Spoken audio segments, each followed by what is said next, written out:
Assalamualaikum warahmatullahi wabarakatuh. Apa kabar Bapak Ibu semuanya? Selamat pagi, selamat berjumpa kembali.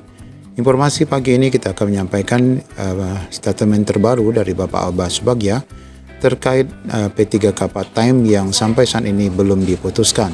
Ya, kita ketahui semua honorer juga menolak adanya part-time ini. Semua honorer database PKN nanti seleksi tanpa passing grade dan langsung dapat NI P3K. Bagaimana info lengkapnya, ikuti video ini sampai selesai. Ya, sambil menunggu informasi pembukaan CASN 2024, kita terus mengupdate informasi terkini berkaitan dengan skema pelaksanaan dan penyelesaian honorer, khususnya bagi Bapak Ibu yang nanti tidak ada formasi dari Pemda. Wacana part-time dan full-time yang digadang-gadang akan menjadi solusi masih menjadi pertanyaan di kalangan DPR dan bahkan di kalangan pemerintah. Nah, kita baru saja mendapatkan informasi per 11 Agustus bahwa untuk part-time ini Bapak Ibu kemungkinan tidak akan menjadi solusi bagi penyelesaian honorer, dan DPR RI juga memberikan bocoran. Pegawai pemerintah dengan perjanjian kerja sistem paruh waktu gencar disuarakan pemerintah untuk penyelesaian honorer. Namun belakangan ini solusi P3K paruh waktu makin jauh dari peredaran. Sumber resmi JPNN mengungkapkan di internal pemerintah belum menyepakati dengan P3K paruh waktu ini karena dianggap rancu. Ya Bapak Ibu, tentu saja walaupun ini diusulkan oleh Panselnas sendiri, skema paruh waktu ini, tetapi sebenarnya tidak semua menyetujui P3K paruh waktu. Dan tentu saja ini akan merugikan rekan-rekan honorer, dan banyak dari rekan honorer yang menolak adanya P3K paruh waktu ini.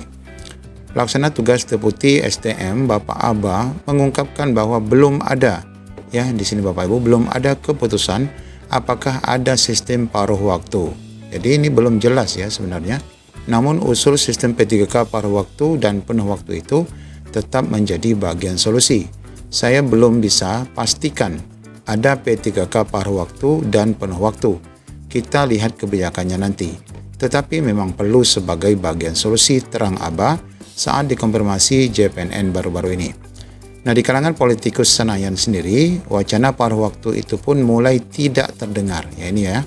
Menurut anggota Komisi 2 Pak Mardhani Alisera, P3K paruh waktu belum dibahas kembali bersama pemerintah. Nah Bapak Ibu, wacana paruh waktu sebagaimana yang kita dengarkan beberapa waktu lalu bahwa itu memang baru akan disampaikan setelah selesai CASN 2024 yang mana skemanya semuanya full waktu dulu ya. Baru nanti di setting untuk P3K paruh waktu. Nah, untuk penyelesaian honorer melalui P3K 2024 ini pun belum ada skema paruh waktu atau full waktu. Yang ada adalah semuanya full time. Nah ini ya, P3K paruh waktu belum dibahas. Untuk P3K 2024 sistemnya semuanya full time, kata Mardhani kepada JPNN. Nah ini Bapak Ibu, bisa jadi nanti saat SSSN dibuka, bagi Bapak Ibu yang tidak ada formasi, ini tentu tidak bisa melanjutkan ya, tidak bisa melanjutkan pada tahapan penyelesaian jika memang wacana part-time itu belum ditetapkan. Nah, dia menegaskan yang sudah disepakati DPR dengan pemerintah adalah pemberian SK P3K berlangsung secara bertahap sampai 2026. Kemudian 1,7 juta honorer yang masuk database PKN itu dapat ikut pendaftaran P3K 2024. Mereka juga dites tetapi tanpa passing grade. Nah ini ya, artinya mereka langsung ya Bapak Ibu, seluruhnya dinyatakan lulus dan telah disiapkan NI P3K sebanyak 1,7 juta. Nah ini beruntung bagi Bapak Ibu yang memang nanti masuk dalam database dan saat login di SSSN ternyata formasinya memang ada di dalam sistem BKN. Kami fokuskan kepada honorer yang masuk database BKN dulu. Kalau ditambah yang tercecer maka pasti Pemda semakin berat. Jadi lanjut Mardhani, semua dilakukan bertahap agar honorer yang sudah terdata diselamatkan lebih dulu. Ya jadi jelas Bapak Ibu, bagi Bapak Ibu yang formasinya di tahun 2024 ini nanti akan memenuhi jumlah honorer, ini memang dipastikan rekan-rekan semua akan masuk pada P3K dan semuanya menjadi full time. Jadi wacana part time ini belum jelas ya Bapak Ibu. Ya semoga saja tidak ada dan Bapak Ibu semua menjadi full time. Nah di samping itu beberapa kabupaten kota dan provinsi ini sudah mulai rilis ya.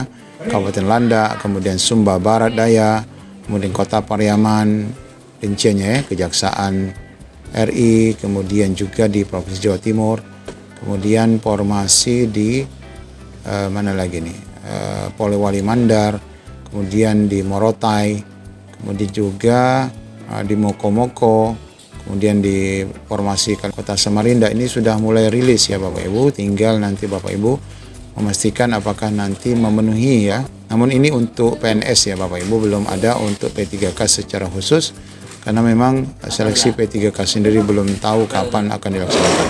Ini juga Halmahera. Kemudian di sini kita dapati juga beberapa alur pendaftaran CSN, mulai dari yang CPNS, kemudian ada sini untuk tenaga kesehatan, sound login ya, sound login di SSSN nanti. Kemudian ini adalah untuk tenaga guru, untuk tenaga teknis. Namun pada prinsipnya sama Bapak Ibu, untuk login di SSSN nanti pembuatan akunnya di sini adalah yang dibutuhkan tentu saja NIK, nomor KK, nama lengkap, tempat tanggal lahir, nomor handphone dan email, kemudian ada password akun SSSN-nya, upload foto KTP dan foto swafoto ya. Kemudian nanti mencetak kartu. Setelah itu baru nanti sistem akan menentukan apakah P1 wajib mendaftar sampai resum, P2, P3 tidak bisa turun status dan sebagainya. Ini adalah ketentuan-ketentuan yang mungkin nanti akan terjadi sampai nanti kita menunggu Permenpan RB khususnya untuk jabatan fungsional guru ini nanti akan dikeluarkan. Karena di sini masih menampilkan informasi P2, P3 dan P4 yang sebenarnya dalam informasi kita dengarkan bahwa status ini sudah tidak ada lagi pada P3K 2024. Ya, kita akan terus mengupdate informasi terkini saat nanti aturan resmi P3K sudah diterbitkan Panselnas. Demikian Bapak Ibu informasi yang dapat kami sampaikan. Assalamualaikum warahmatullahi wabarakatuh.